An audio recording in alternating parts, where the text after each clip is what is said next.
आप सभी का आईबीपीएस पीओ मेंस 2024 के बारे में बात करने वाले हैं कि आखिर इसमें कितने लोगों का इस बार सिलेक्शन होने वाला है कि इंटरव्यू के लिए, तो उसके बारे में बात करने वाले हैं। तो वीडियो में लास्ट तक बने रहिएगा। और अगर दोस्तों वीडियो अच्छा लगेगा तो एक लाइक वीडियो को दे दीजिएगा। चैनल पर नए आए होंगे तो चैनल सब्सक्राइब कर लीजिएगा। अब चलिए बात कर लेते हैं कि कितने स्टूडेंट का इस बार मतलब इंटरव्यू के लिए फाइनली उनको बुलाया जाएगा, क्योंकि मेंस तो काफ़ी बच्चों ने दिया था तो सभी का तो सिलेक्शन होता नहीं है।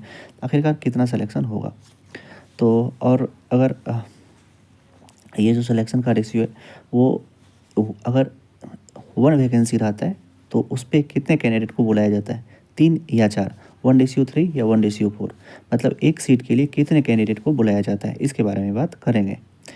तो अब चलिए सबसे पहले मान लेते हैं कि इस बार जो वैकेंसी का जो आरटीआई ये सभी चीज़ को देखते हुए मान लेते हैं कि इस बार वैकेंसी 7000 तक रहेगी, मतलब 7000 वैकेंसी को लेकर के चलते हैं, जो अप्रॉक्स उतना होना चाहिए, क्योंकि जो लगातार आपको आरटीआई सब देखने के लिए मिल रहा होगा। अगर अलग अलग चैनलों से जुड़े हुए होंगे तो वहाँ से आपको पता चलता होगा कि इतना वैकेंसी, तो हम उसी के बेसिस पर जो लेकर के चल रहे हैं कि अप्रॉक्स 7000 वैकेंसी होना चाहिए।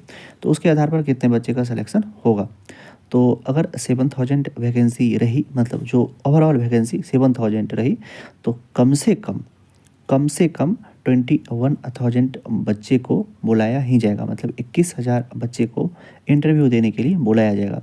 और जो आईबीपीएस और क्या कहते हैं, जो आईबीपीएस में 1:3 का रेशियो होता है और इसमें 1:4 नहीं होता है, मतलब एक सीट पर अगर 4 बच्चे को बुलाया जाता तो वही वो नंबर भर करके 28 हो जाता।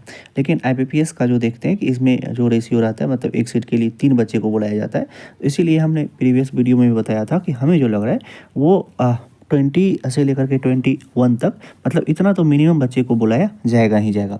और अगर कुछ वैकेंसी बाद में भी ऐड होता है तो ये नंबर और ज़्यादा बढ़ सकता है, मतलब अभी जो हम 21 बोल रहे हैं तो लगभग वो नंबर 22, 23 तक भी आपको देखने के लिए मिल सकता है। तो ये सभी फाइनल वैकेंसी पर डिपेंड करता है कि अगर फाइनली वैकेंसी कितनी होती है, जब तक कि अभी तक आपका रिजल्ट देखने के लिए नहीं मिला हुआ है। क्योंकि आप लोग को पता होगा कि वैकेंसी कभी भी ऐड होता है, कभी भी विथड्रॉ हो जाता है बैंक के द्वारा।